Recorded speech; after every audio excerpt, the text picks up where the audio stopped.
بسم اللہ الرحمن الرحیم للہ ما فی السماوات وما فی الارض وَإِن تُبْدُوا مَا فِي أَنفُسِكُمْ أَوْ تُخْفُوهُ يُحَاسِبْكُم بِهِ اللَّهُ فَيَغْفِرُ لِمَن يَشَاءُ وَيُعَذِّبُ مَن يَشَاءُ وَاللَّهُ عَلَى كُلِّ شَيْءٍ قَدِيرٌ۔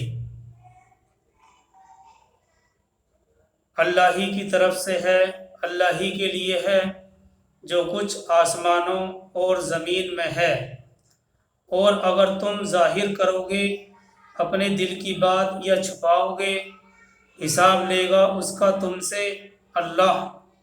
فَيَغْفِرُ لِمَن يَشَاءُ وَيُعَذِّبُ مَن يَشَاءُ، پھر مغفرت کرے گا جس کی چاہے اور عذاب دے گا جس کو چاہے، اور اللہ ہر چیز پر قادر ہے۔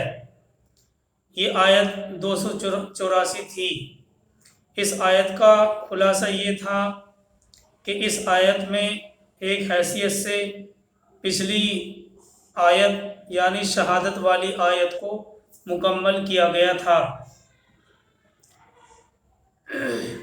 اور اگلی آیتوں میں اللہ تبارک و تعالی نے جو اس آیت میں بیان کیا گیا ہے کہ جو کچھ تم چھپاؤ گے یا ظاہر کرو گے اللہ اس کا تم سے حساب لے گا۔ اس میں کچھ شبہات ہوئے تھے، اس کا جواب دیا گیا تھا کہ جو ارادے اور خیالات غیر اختیاری طور پر دل کے اندر آ جاتے ہیں ان پر مواخذہ نہیں کیا جاتا، اور جو شخص اپنے دل کے اندر برے خیالات جما لیتا ہے اور ان کو عملی جامہ پہنانے کی کوشش کرتا ہے لیکن اس کو کوئی موقع نہیں لگتا ہے، اب ایسے خیالات کو دل پر جما لینے کا حساب اللہ تبارک و تعالی قیامت کے دن لیں گے۔ بہرحال اس آیت یعنی 284 میں انہی چیزوں کی طرف اشارے پائے جاتے ہیں۔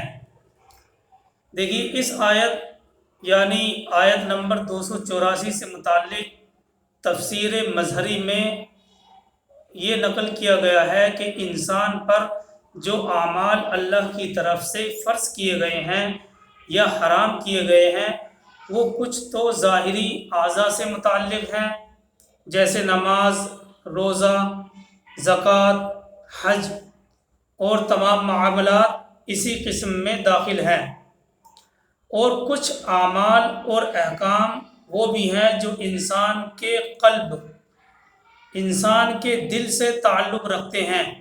ایمان، اعتقاد کے تمام مسائل اس میں داخل ہیں۔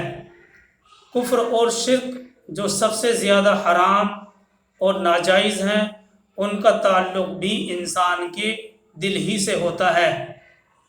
اسی طرح سے اخلاق صالحہ، جو اخلاق صالحہ ہوتے ہیں مثال کے طور پر صبر، قناعت، سخاوت وغیرہ، اسی طرح سے برے اخلاق، کبر، حسد، بغض، دنیا کی محبت، حب دنیا یعنی دنیا کی محبت، حرص، لالچ، یہ سب چیزیں ایک درجے میں قطعی طور پر حرام ہیں۔ ان سب کا تعلق بھی اعمال، ان تمام چیزوں کا تعلق بھی انسان کے اعضاء سے نہیں ہے بلکہ انسان کے دل اور باطن سے ہے۔ اب اس آیت میں ہدایت کی گئی ہے کہ جس طرح اعمال ظاہرہ کا حساب قیامت میں لیا جائے گا اسی طرح اعمال باطنہ کا حساب بھی ہوگا اور گناہوں پر بھی پکڑ ہوگی۔ اگر تفسیر مظہری کی وضاحت میں ہم جاتے ہیں تو پھر کوئی شبہ آیت پر نہیں ہوتا ہے۔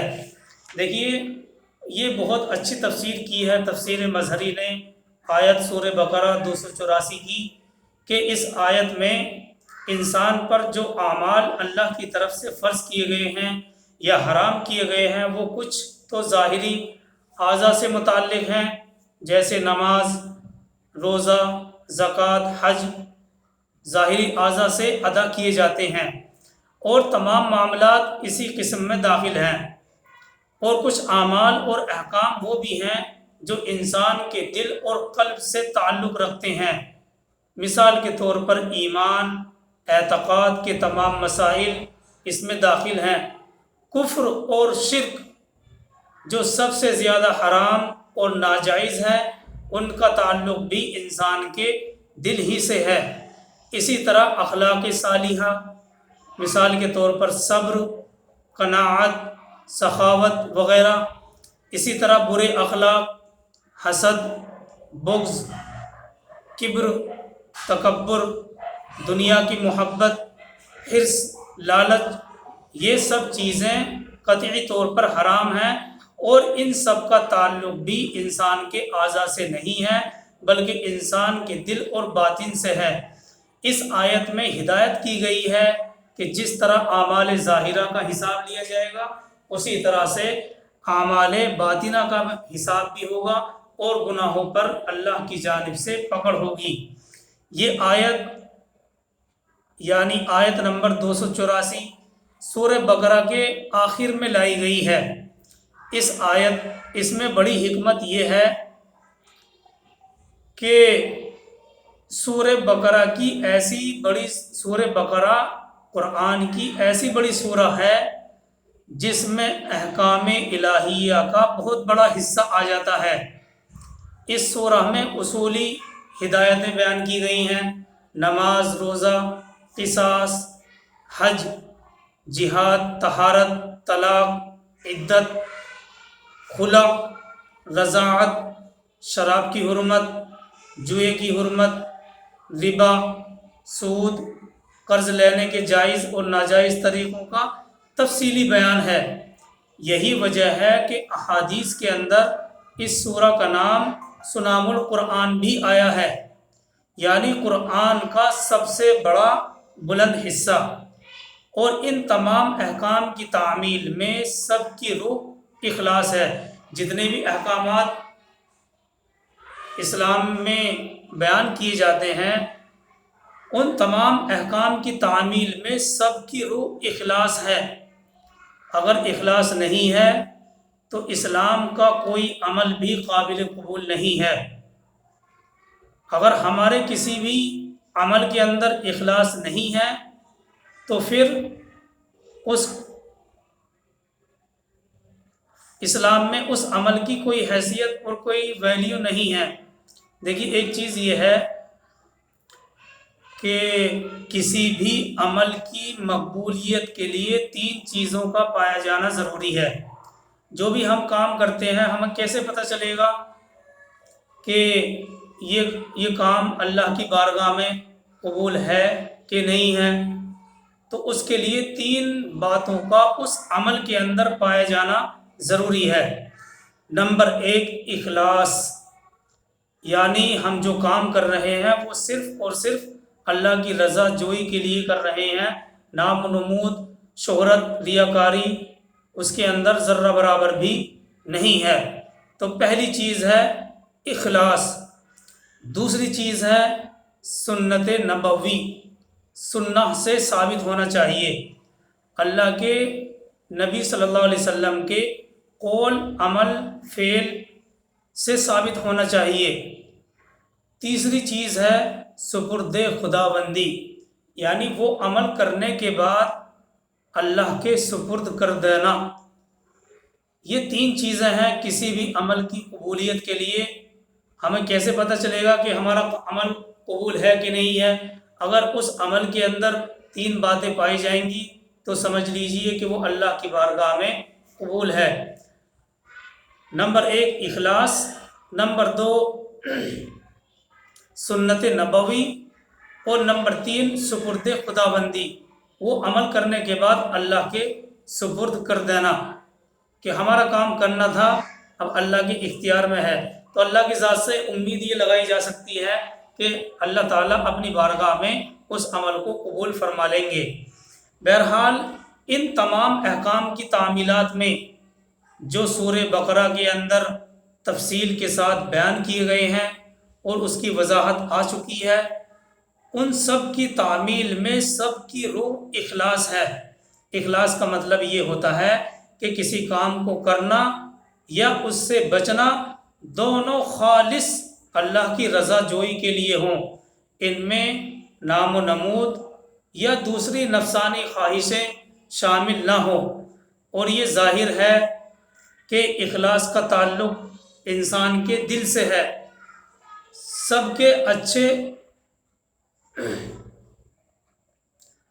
سب احکام کے اچھے اور درست ہونے کا دار و مدار اسی پر موقوف ہے، اسی اخلاص پر موقوف ہے۔ اس لیے اس سورہ کے آخر میں انسان کو وارننگ دی گئی ہے، تنبیہ کی گئی ہے کہ فرائض کی ادائیگی میں یا حرام چیزوں سے پرہیز کرنے کے معاملے میں مخلوق کے سامنے تو ہیلہ جوئی کے ذریعے سے بھاگا جا سکتا ہے، مگر حق سبحانہ و تعالی علیم و خبیر ہیں، اس سے کوئی چیز چھپی ہوئی نہیں ہے۔ اس لیے جو عمل بھی کرے سوچ سمجھ کر کرے، ہم جو بھی عمل کریں سوچ سمجھ کر کریں، اور خیال کریں کہ نگرانی کرنے والا فرشتہ میری سب ظاہری اعمال پر نظر رکھ کر لکھ رہا ہے، اور سب کا حساب قیامت کے دن دینا ہے۔ یہی وہ روح ہے جو اعمال کی اصل ہے، اور یہی وہ روح ہے جو قرآن انسانوں میں پیدا کرتا ہے کہ ہر قانون کو بیان کرنے سے پہلے اور آخر میں اس قانون کو بیان کرنے کے بعد ایسا محافظ بن کر قرآن انسانوں کے دلوں پر بیٹھتا ہے کہ وہ رات کی اندھیری میں بھی کسی حکم کی خلاف ورزی کرنے سے ڈرتا ہے۔ یہ سب وضاحت آیت نمبر 284 کے تحت آتی ہیں۔ تو یہ کچھ وضاحت رہ گئی تھی جو ہم نے اس وقت پوری کی ہے۔ تو کہنے کا اصل مقصد یہ ہے کہ اعمال کی قبولیت میں جو اصل چیز ہے وہ ہے اخلاص۔ جب تک اخلاص نہیں ہوگا تو اللہ کی بارگاہ میں وہ عمل قابل قبول نہیں ہوگا۔ تو دیکھیے یہ قرآن کی خاصیت ہے کہ قرآن جب بھی کوئی قانون بیان کرتا ہے تو قانون بیان کرنے سے پہلے اور آخر میں وہ قانون بیان کرنے کے بعد ایسا محافظ بن کر انسانوں کے دلوں پر بیٹھتا ہے کہ وہ رات کی اندھیری میں بھی کسی حکم کی خلاف ورزی کرنے سے ڈرتا ہے۔ اور یہی وہ چیز ہے جو انسان کے دل کے اندر پیدا ہو جائے تو پھر اللہ تعالیٰ کی جانب سے اس کے لیے بڑی مغفرت کے وعدے ہیں۔ وَأَمَّا مَنْ خَافَ مَقَامَ رَبِّهِ وَنَهَى النَّفْسَ عَنِ الْهَوَىٰ، اللہ تعالیٰ نے قرآن کریم کے اندر فرمایا ہے کہ جو آدمی اللہ کی بارگاہ، اللہ کے سامنے کھڑا ہونے سے ڈرے، اس کے لیے دو جنت ہیں، جنتان۔ وَلِمَنْ خَافَ مَقَامَ رَبِّهِ جَنَّتَانِ فَبِأَيِّ آلَاءِ رَبِّكُمَا تُكَذِّبَانِ۔ اس طرح کے الفاظ ہیں کہ جو اللہ کے سامنے کھڑا ہونے سے ڈرے اس کے لیے دو جنت ہیں، سو تم اپنے پروردگار کی کون کون سی نعمتوں کو جھٹلاؤ گے۔ اور یہی وہ چیز ہے، دیکھیے حکومت کا خوف صرف دن کی روشنی میں جرائم کرنے سے روک سکتا ہے، لیکن رات کی اندھیری میں جب پاس میں کوئی نہ ہو اور دور دور تک سناٹا ہو تو صرف جرائم سے روکنے والی جو چیز ہے وہ اللہ کا خوف ہے۔ جس طرح سے دن کی روشنی میں گناہ اور جرم نہیں کیا جا سکتا، اسی طرح سے اگر خدا کا خوف دل کے اندر ہے تو رات کی اندھیری میں بھی وہ گناہ کرنے سے ڈرے گا۔ بہرحال یہی وہ چیز ہے جو قرآن کریم انسانوں کے دلوں کے اندر پھونکتا ہے۔ تو یہ ساری وضاحت آیت نمبر 284 کے تحت آتی ہیں۔ اللہ تعالیٰ فرماتے ہیں لِلَّهِ مَا فِي السَّمَاوَاتِ وَمَا فِي الْأَرْضِ وَإِن تُبْدُوا مَا فِي أَنفُسِكُمْ أَوْ تُخْفُوهُ يُحَاسِبْكُم بِهِ اللَّهُ فَيَغْفِرُ لِمَن يَشَاءُ وَيُعَذِّبُ مَن يَشَاءُ وَاللَّهُ عَلَى كُلِّ شَيْءٍ قَدِيرٌ۔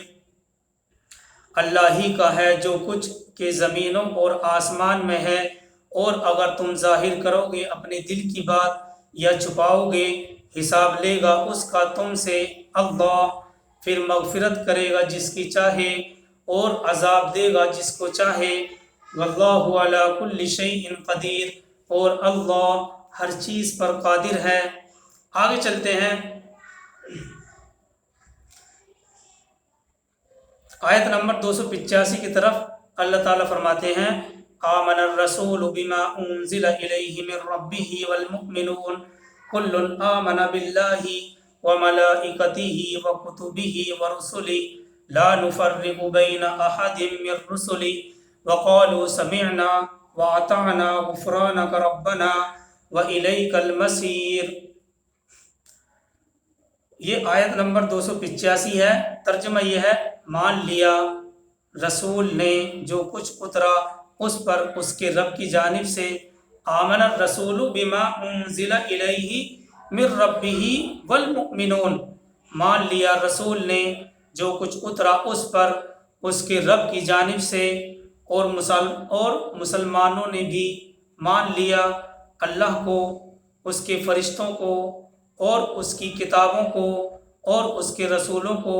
کہتے ہیں کہ ہم جدا نہیں کرتے کسی کو اس کے رسولوں میں سے، لا نفرق بین احد من رسلی، کہتے ہیں کہ ہم جدا نہیں کرتے کسی کو اس کے رسولوں میں سے، اور کہہ اٹھے وقالوا سمعنا واطعنا غفرانک ربنا والیک المصیر، اور کہہ اٹھے ہم نے سنا اور قبول کیا، تیری بخشش چاہتے ہیں اے ہمارے رب، اور تیری ہی طرف لوٹ کر جانا ہے۔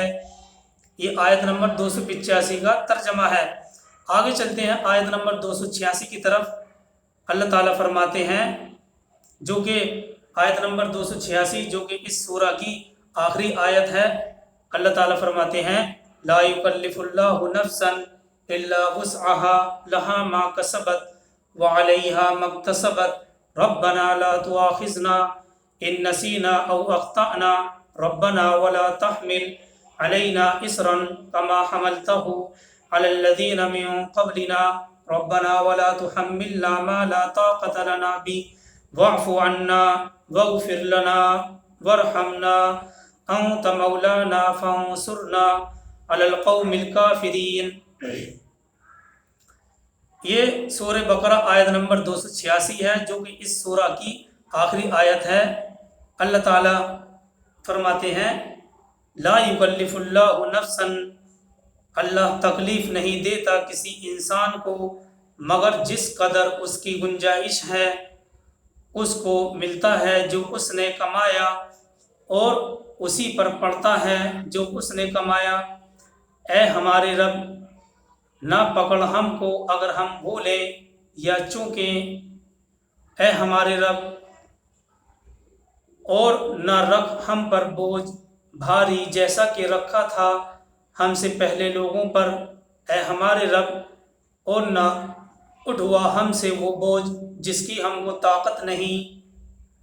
ربنا ولا تحمل علینا اسرا کما حملتہ علی الذین من قبلنا ربنا ولا تحملنا ما لا طاقت لنا به، اور نہ اٹھوا ہم سے وہ بوجھ جس کی ہم کو طاقت نہیں، اور درگزر کر ہم سے، اور بخش دے ہم کو، اور رحم کر ہم پر، تو ہمارا رب ہے، مدد کر ہماری کافروں پر، فانصرنا علی القوم الکافرین، مدد کر ہماری کافروں پر۔ دیکھیے یہ سورہ بقرہ کی آخری 2 آیتیں ہیں، اور اس کے بعد یہ سورہ الحمدللہ مکمل ہو جائے گی، لیکن اس سے پہلے ہمیں اس کے جو خاص فضائل اور برکات، معتبر احادیث اور صحیح حدیثوں میں فضیلت جو بیان کی گئی ہے اس پر ایک نظر رکھنی چاہیے۔ یہ 2 آیتیں سورہ بقرہ کی آخری 2 آیتیں ہیں، اور ان کے خاص فضائل برکات ہیں، اور معتبر اور صحیح حدیثوں میں فضیلت بیان کی گئی ہے۔ رسول اللہ صلی اللہ علیہ وسلم نے فرمایا، جس شخص نے رات کو یہ 2 آیتیں پڑھی تو یہ اس کے لیے کافی ہیں۔ ویسے تو یہ پورا جو رکوع ہے للہ ما فی السماوات کا، یہ پورا رکوع ہی فضیلت اور برکات کا حامل ہے، لیکن اس میں بھی خاص طور سے یہ آخری جو 2 آیتیں ہیں یہ ان کی فضیلت ہے جو بھی اب ہم آپ کے سامنے رکھ رہے ہیں۔ رسول اللہ صلی اللہ علیہ وسلم نے فرمایا کہ اللہ تعالیٰ نے رسول اللہ صلی اللہ علیہ وسلم نے فرمایا جس شخص نے رات کو یہ 2 آیتیں پڑھ لی تو یہ 2 آیتیں اس کے لیے کافی ہیں۔ اور ابن عباس کی روایت میں ہے کہ رسول اللہ صلی اللہ علیہ وسلم نے فرمایا اللہ تعالیٰ نے 2 آیتیں جنت کے خزانوں میں سے نازل فرمائی ہیں جس کو تمام مخلوق کی پیدائش سے 2000 سال پہلے خود رحمان نے اپنے ہاتھ سے لکھ دیا تھا۔ جو شخص ان کو عشاء کی نماز کے بعد پڑھ لے تو وہ اس کے لیے قیام اللیل یعنی تہجد کے قائم مقام ہو جاتی ہیں۔ اور مستدرک حاکم اور بیہقی کی روایت میں ہے کہ رسول اللہ صلی اللہ علیہ وسلم نے فرمایا اللہ تعالیٰ نے سورہ بقرہ کی ان دونوں آیتوں پر سورہ بقرہ کو ان 2 آیتوں پر ختم فرمایا ہے جو مجھے اس خاص خزانے سے عطا فرمائی ہیں جو عرش کے نیچے ہے۔ اس لیے تم خاص طور پر ان آیتوں کو سیکھو، اپنی عورتوں اور بچوں کو سکھاؤ۔ اسی لیے فاروق اعظم اور علی مرتضیٰ رضی اللہ تعالیٰ عنہ فرماتے ہیں کہ ہمارا خیال یہ ہے کہ کوئی آدمی جس کو کچھ بھی عقل ہو وہ سورہ بقرہ کی ان 2 آیتوں کو پڑھے بغیر نہیں سوئے گا۔ یہ جو آخری روایت ہے مستدرک حاکم اور بیہقی کی روایت ہے، رسول اللہ صلی اللہ علیہ وسلم نے فرمایا اللہ تعالیٰ نے سورہ بقرہ کو ان 2 آیتوں پر ختم فرمایا ہے جو مجھے اس خزانہ خاص سے عطا فرمائی ہیں جو عرش کے نیچے ہے۔ اس لیے تم خاص طور پر ان 2 آیتوں کو سیکھو، اپنی عورتوں کو سکھاؤ اور بچوں کو سکھاؤ۔ اور یہی وجہ ہے کہ فاروق اعظم اور علی مرتضیٰ رضی اللہ تعالیٰ عنہ نے فرمایا کہ ہمارا خیال یہ ہے کہ کوئی آدمی جس کو کچھ بھی عقل ہو وہ سورہ بقرہ کی ان 2 آیتوں کو پڑھے بغیر نہیں سوئے گا۔ ان دونوں آیتوں کی معنوی خصوصیات تو بہت ہیں، لیکن ایک نمایاں خصوصیت یہ ہے کہ سورہ بقرہ میں اکثر احکام شرعیہ اجمالاً اور تفصیلاً ذکر کر دیے گئے ہیں۔ اعتقاد جو مین چیز ہے، عبادت، اخلاق، معاشرت وغیرہ ان 2 آیتوں میں سے تو اس سورہ میں بیان کر دیے گئے ہیں۔ ان 2 آیتوں میں سے پہلی آیت میں اطاعت کرنے والے مومنین کی تعریف کی گئی ہے جنہوں نے اللہ تعالیٰ کے تمام احکام پر لبیک کہا اور تعمیل کے لیے تیار ہو گئے۔ اور دوسری آیت میں ایک شبہے کا جواب دیا گیا ہے، یعنی اللہ تعالیٰ کسی بھی انسان کو اس کی طاقت سے زیادہ تکلیف نہیں دیتا ہے۔ اس کی وضاحت پہلے گزر چکی ہے۔ دیکھیے یہاں پر یہ بات یاد رکھنے کی ہے، اللہ تعالیٰ نے فرمایا لا یکلف اللہ نفسا الا وسعها کہ اللہ تبارک و تعالیٰ کسی بھی انسان کو اس کی طاقت سے زیادہ تکلیف نہیں دیتے ہیں۔ ان الفاظ میں ایک اہم اصول بیان کیا گیا ہے۔ دیکھیے بعض لوگ دنیاوی زندگی میں اس کا غلط نتیجہ نکالتے ہیں، وہ یہ کہ دنیا کے معاملات میں تو وہ خود بھاگ دوڑ کرتے ہیں لیکن دین کے معاملے میں کہہ دیتے ہیں کہ ہمارے اندر صلاحیت اور طاقت ہی نہیں۔ یہ صرف اپنے آپ کو دھوکے میں ڈالنا ہے، خود فریبی ہے۔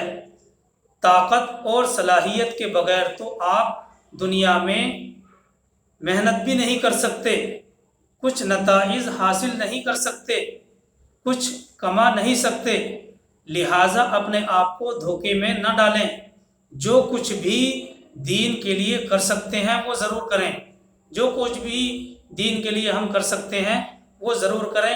اب اس کے بعد بالکل آخر میں وہ دعا ذکر کی گئی ہے جو قرآن کریم کی جامع ترین اور عظیم دعا ہے۔ اللہ تعالیٰ فرماتے ہیں ربنا لا تؤاخذنا ان نسینا، اے ہمارے رب ہم سے مواخذہ نہ کرنا، ہماری پکڑ نہ کرنا اگر ہم بھول جائیں یا ہم سے خطا ہو جائے۔ اے ہمارے رب ہم سے مواخذہ نہ کرنا